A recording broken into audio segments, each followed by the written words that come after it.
एक राजा था, उसके पास कोई संतान नहीं था। इससे राजा की रानी कमला बड़ी दुखी थी।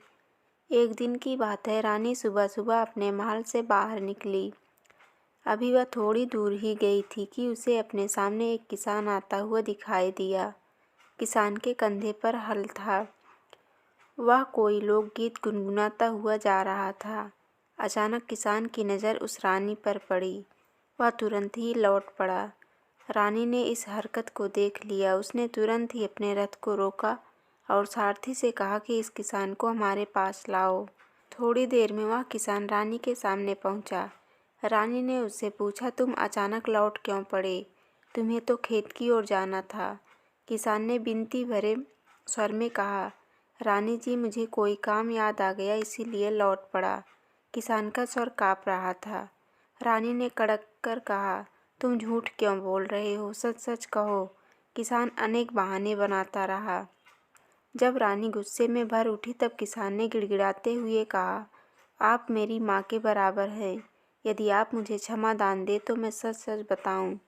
रानी ने उन्हें क्षमा दान दे दिया। तब किसान अपराधी की तरह सर झुकाकर बोला, रानी, मैं किसान हूँ। खेती ही मेरा जीवन है, संसार है। आज मैं पहली बार खेत बोने जा रहा हूँ। और सबसे पहले किसान चुप हो जाता है। फिर रानी की आकृति दुख की परछाइयों से घिरी गई। उससे व्यथित स्वर में कहा, कहो कहो किसान भाई, कहो, क्या कहना चाहते हो? किसान ने कांपते स्वर में कहा, रानी माँ, आप बाज हैं और बाज का पहला सामना बहुत ही बुरा होता है, अपशगुन होता है। उससे खेत फलता फूलता नहीं है। यदि फल फूल जाए तो वह ईश्वरीय आपदा का शिकार हो जाता है। रानी की आंखें छलछलाए आई। उसका स्वर भर गया। अत्यंत स्नेह से बोली, जाओ भाई जाओ, तुम्हारा कोई दोष नहीं है। मैं सचमुच भाग्यहीन हूँ। जाओ, तुम्हारा कोई दोष नहीं है। रानी वापस में महल आ गई। महल में देवी का मंदिर था। देवी 4 भुजा वाली थी। रानी देवी को बहुत मानती थी। उसने देवी के सामने लेटकर बिलख बिलख कर रोने लगी। उसने प्रतिज्ञा की, माँ, या तो मेरे सर पर लगे बाझपन के कलंक को मिटा दो, अन्यथा मेरे प्राण ले लो। मैं तेरे मंदिर के बाहर पाँव नहीं रखूंगी, अन्न जल ग्रहण नहीं करूंगी। रानी ने प्रतिज्ञा कर ली। इस प्रतिज्ञा की खबर राजा को पहुंची। राजा सही मायने में राजा था। भोग विलासी और कठोर प्रशासक वह तुरंत ही रानी के पास आया। उसने रानी को समझाया, अरे तू पागल है जो इतनी छोटी बात के लिए इतनी बड़ी प्रतिज्ञा कर ली। स्त्री के लिए यह छोटी बात नहीं है, बल्कि बहुत बड़ा कलंक है। रानी ने सुबक कर कहा, महाराज, आज मैं सुबह सुबह निकली तब एक यात्री ने। रानी अचानक चुप हो गई। उसने देखा कि राजा की आंखें गुस्से में लाल हो गई, चेहरा कठोर हो गया और बोला, रानी बोलो, वह कायर कौन था? मैं उसकी जीभ खिंचवा दूंगा, इसे जिंदा जलवा दूंगा। रानी ने राजा को कुछ भी नहीं बताया। राजा को अपना गुस्सा पी जाना पड़ा। उसने रानी को फिर समझाया, पर रानी नहीं मानी। एक दिन पूरा दिन बीत गया। रानी की पीड़ा गहरी आस्था में बदल गई। मन की शक्तियाँ बलवती हो गई। देवी को याद करते करते उसकी आँख लाल हो गई। उसने सपने में देखा कि देवी माँ ने उसे एक फूल दिया है। कहा, जा, तेरे एक संतान होगी, वह संतान मेरा वरदान है। उसे सदा यह बात याद दिलाती रहना। सपना भंग हो गया। रानी बड़ी खुशी हुई। उसने तुरंत आकर राजा को सपने के बारे में बताया। राजा भी बड़ा प्रसन्न हुआ। कुछ दिनों बाद रानी ने राजा को बताया कि वह माँ बनने वाली है। रानी ने एक पुत्र को जन्म दिया। पुत्र सचमुच देवी का वरदान था, रूपवान और गुणवान। पर राजा ने देवी के वरदान का ध्यान न करके राजकुमार का लालन पालन बड़े ही ठाट बाट से करना शुरू कर दिया।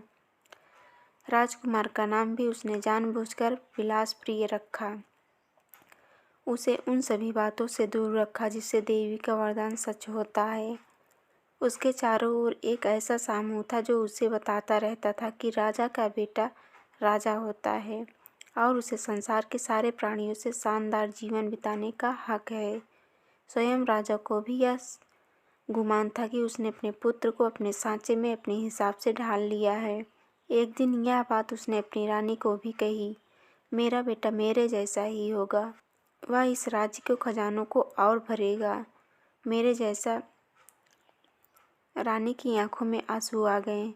उसने कहा, आप देवी माँ के वरदान को भूल रहे हैं। राजा ने उसकी कोई परवाह नहीं की। एक दिन की बात है, राजकुमार बिलासप्रिय शिकार खेलने के लिए महल से अपने साथियों को लेकर गया। वह थोड़ी ही दूर गया कि उसे जंगल में आग जलती हुई दिखाई दी। उसने पता लगाया तो मालूम हुआ कि उसके करिंदे कुछ गरीबों की झोपड़ियाँ जला रहे हैं। राजकुमार ने पूछा, क्यों जला रहे हैं? उसके साथी ने बताया, राजकुमार, इन लोगों ने हमारे खिलाफ बगावत की है। कैसी बगावत? सबने कह दिया कि लगान नहीं देंगे। राजकुमार गंभीर हो गया। उसने धीरे स्वर में पूछा, लगान क्यों नहीं देते हैं? अकाल पड़ रहा है। भला हमारे समाज में अकाल थोड़ी ही डाला है, अकाल अपने आप पड़ता है, इसीलिए हम अपनी लगान माफ़ क्यों करें? राजकुमार ने अपने घोड़े को उस ओर भगाया। उसके साथी उसे रोकने लगे पर वह नहीं माना। वह एक पूरी बस्ती थी। बस्ती धाए-धाए जल रही थी और चारों ओर बच्चों, बूढ़ों और स्त्रियों का आवाज़ गूंज रहा था। राजा के करिंदे निर्दयता से कोड़े बरसा रहे थे।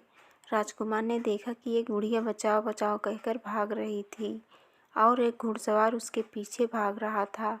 बुढ़िया गिरती और घोड़ा उसे कुचल देता है। बिलासप्रिय का कलेजा मुंह को आ जाता है। वह अपनी आंखें बंद कर लेता है। अचानक एक युवती भागती भागती बिलासप्रिय के पास आती है। हाथ जोड़कर कहती है, मुझे बचाओ, मुझे बचाओ, यह लोग मेरी इज्जत लूट रहे हैं। राजकुमार को देखकर वह घुड़सवार ठिठक गया। युवती बेहोश हो गई। राजकुमार का हृदय पसीज गया। वह सीधा महल में लौट आया। अपनी माँ के पास गया, सारा किस्सा बयान किया। माँ ने भी रोते हुए कहा, बेटा, कितनी मिन्नतों के बाद देवी माँ ने मेरी गोद भरी थी, पर तुम्हारे बाप ने तुम्हें सदा अंधेरे में रखा। यहाँ के मंत्री, अधिकारी और स्वयं राजा प्रजा का भयानक शोषण करते हैं। तभी राजा आ गया। उसने रानी को कठोर स्वर में कहा, तुम मेरे विरुद्ध बगावत कर रही हो, मेरे संतान को मेरे विरुद्ध भड़का रही हो। रानी, मैं राजा हूँ और एक राजा रानी को भी बगावत के आरोप में सजा दे सकता है। बिलासप्रिय ने विनती भरे स्वर में कहा, लेकिन पिताजी, यह तो आपकी पत्नी भी है और मेरी माँ भी है। राजा पहले राजा है। हम सबके बीच कोई मानवीय नाते रिश्ते नहीं। राजा ने लापरवाही से कहा, मानवीय संबंधों से सिंहासन की रक्षा नहीं होती। प्रशासन चलाने के लिए कठोरता की भी जरूरत होती है। बिलासप्रिय कुछ नहीं बोला। वह चुपचाप अपने कक्ष में आ गया। रात को चोर की तरह निकल पड़ा। अपने नगर को देखा। प्रजा अनेक कष्टों से जकड़ी हुई थी। गरीबी, असमानता भाव वह घूमता रहा।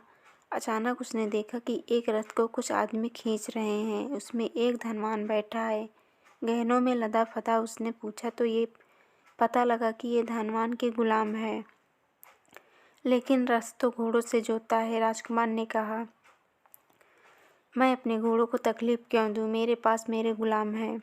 राजकुमार को बड़ा धक्का लगा। क्या आदमी जानवरों से भी गए गुजरे हैं? वह पीड़ा से तिलमिला उठा। वह आगे बढ़ा। शहर का जहाँ गंदा नाला था वहाँ शहर का सारा भी डाला जाता था। उसके आसपास झोपड़ियाँ भी थीं। उन झोपड़ियों में आदमी रहते थे। सवालों से घिरा हुआ वह लौट आया। मंदिर में जाकर देवी माँ के दर्शन करके बोला, यह तेरा कैसा संसार है? उसे आवाज़ सुनाई दी, तू इन्हें सुधार, बदल, तू मेरी ज्योति है, वरदान है, भलाई है, परोपकार है। राजकुमार ने दूसरे दिन ही कह दिया, आपको अपनी व्यवस्था बदलनी होगी। रंग भेद, जाति भेद और धर्म भेद से ऊपर मनुष्यों को अपना अपना हक देना होगा। आप राजा हैं, प्रजा के सुख के आप जिम्मेदार हैं। यदि मैं ऐसा नहीं करूं तो मैं आपका विरोध करूंगा। राजकुमार बोला, हाँ पिताजी, मैं आपके मंत्री, अधिकारी, सामंतवान और छोटे छोटे चाकर प्रजा पर बड़ा अत्याचार करते हैं। एक राजा का बेटा ऐसा सोचकर अपना पतन कराता है। राजा ने क्रोध भरे स्वर में कहा, यदि तुम ऐसा सोचते हो तो मेरे महल से निकल जाओ। जो आज्ञा पिताजी। राजकुमार ने कहा, जिस महल में मानवीय नाते रिश्ते नहीं, भला वहाँ रहने से क्या लाभ? राजकुमार महल से बाहर निकलने लगा। रानी आ गई। वह राजकुमार से लिपट लिपट कर रोने लगी। राजकुमार ने कहा, चिंता ना कर, मैं देवी का वरदान बनकर ही बताऊंगा। हाँ बेटा, माँ ने तुम्हें इसीलिए ही मेरी कोख में जन्म दिया है। राजकुमार महल से निकल गया। वह घूम घूम कर लोगों को जगाने लगा। कोई प्रजा पर जुल्म करता तो राजकुमार उसके आड़े आ जाता। राजा परेशान हो गया। जब उसे यह मालूम हुआ कि राजकुमार के लिए भोजन एक हरिजन कन्या बनाती है तो राजा बड़ा ही क्रोधित हुआ। उसे लगा कि किसी ने ही उसके मुंह पर थप्पड़ मार दिया। लेकिन राजकुमार बिलासपुरी परोपकार, दया और भलाई के रास्ते पर चल रहा था। उसकी आत्मशक्ति इतनी प्रबल हो गई थी कि वह लोगों के दुख दूर अपने स्पर्श से कर देता था। एक दिन उसने एक पहाड़ी के किनारे दो अंधों को रोते हुए देखा। पूछा, क्या बात है बाबा? हम दोनों अंधे हैं, ठोकर खाते हैं। अरे भाई, भगवान का नाम लो, अपनी आत्मशक्ति, विश्वास और आस्था को जगाओ। इन बड़ी बड़ी आंखों में ज्योति आ जाएगी। आओ भाई आओ। उसने उसको उस पहाड़ी में नहलाया। आदमी की आंखें लौट आई। चमत्कार। राजा ने कहा, ऐसा नहीं हो सकता। तभी राजा को मालूम पड़ा कि किसानों ने इस बार लगान नहीं दी है और उसके सिपाही जब गए तब राजकुमार ने उन्हें वापस भेज दिया। सैनिकों ने साफ कह दिया कि वे राजकुमार के सामने हथियार नहीं उठा सकते। वे तो उनके सामने आते ही अशक्त हो जाते हैं। राजा ने पाँव पटक कर कहा, मैं स्वयं उसे पकड़ कर लाऊंगा, उसके सारे ढोंग को मिटा दूंगा।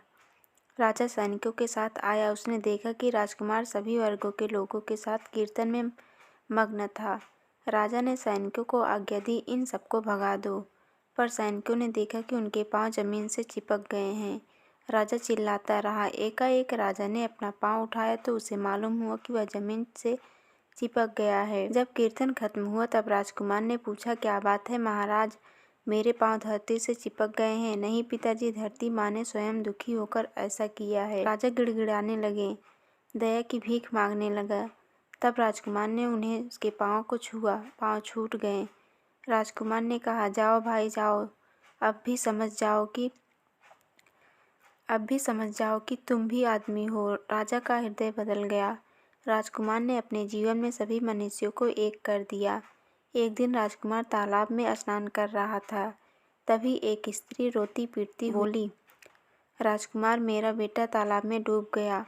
कुछ और लोगों ने कहा, हाँ राजकुमार, हमारे देखते देखते आप तो चमत्कारी हैं, बच्चे को लाओ। राजकुमार ने हंसकर कहा, बच्चा तो नहा रहा है। सबने देखा कि बच्चा दूसरे घाट पर नहा रहा था।